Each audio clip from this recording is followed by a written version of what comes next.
The Libido Doctor is in. Hello and welcome. This is Dr. Suzanne, and today I would like to give us the definition of a virtuous woman, not as defined in the dictionary, but I would like to dig a little bit deeper on the spiritual aspect. If you look at the dictionary, they will tell you that a virtuous woman is a woman with high morals.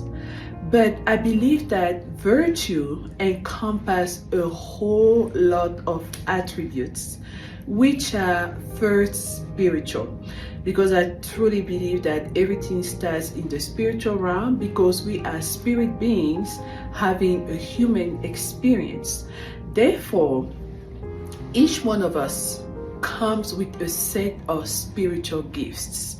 So what is a virtuous woman? In my humble opinion, I believe a virtuous woman is one that has a set of spiritual gifts that she's able to express in the natural world that gives exceptional results in her life, her husband, her children, her community, and most importantly, she fears the Lord. Now, I would like to take a very specific example of what can be, misunderstood about virtue. If I take the case of Mary, the mother of Jesus, remember she was a virgin. She was promised to Joseph, meaning that she was already engaged to be married. But when the angel Gabriel came to her and announced to her that she would have a baby from God and she was highly favored, she could have said, "Oh my God, look, I don't want my reputation to be stained.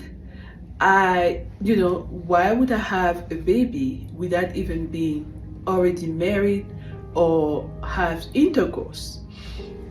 I'm very sure that in the eyes of the people in her village, she was labeled as, she's having a baby out of the wedlock. But in the eyes of God, she was highly favored and she was a virtuous woman. So much so that she is the mother of the King of Kings, Jesus Christ. The same principles also applies to Bathsheba. Remember, Bathsheba was married to Uriah, but King David fell in love with her, and she had a sexual intercourse with David while she was still married to Uriah, which is adultery. And I'm pretty sure that people around her, her neighbors, they were just looking at her like, look at you, breaking your married voice, being a loose woman, blah, blah, blah, blah, blah, blah. But at the end of the day, every time she had intercourse with David, she had a baby boy. The first one died because God punished David for killing Uriah. But I don't believe God ever punished David for having intercourse with Bathsheba.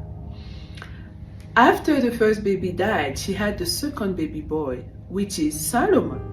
And remember, Solomon was the king. He was the child God chose to be the legacy child of David. He sat on the throne, he passed down the scepter, and through his loins, Jesus Christ came. Therefore, it tells me that a woman has a spiritual destiny, because we are spirit beings first. And if God has prepared a place for her, either to have a destiny child or to be in a specific home, God will make it happen regardless of what people say. And it doesn't take the fact that she can be a virtuous woman. Look, Solomon was one of the wisest king. Do you think he learned from who? His mother, and probably his father too. But the mother is the one who passes down the scepters. You know, as described in Ezekiel chapter 19, she's a lioness and she has the scepters to pass down to those children who are rulers and kings, right? Therefore, I believe we have to be cautious when we define women as virtuous or not virtuous, and pay attention to the spiritual fruits, the spiritual gifts, and the spiritual agenda that God has for that person, because God's ways are not our ways. We already know that his thoughts are not our thoughts. You know, therefore we just have to apply a little bit of caution. I would say a virtuous woman is a wise woman, right? Because if you take Bathsheba and Mary, I don't think we would thought that they had high morals, but hey, God chose them. They were mothers of kings, and hey, what can we say? We can just look at it and agree. Okay. All right, well, thank you so much. This was just a thought, and have a wonderful day. Bye.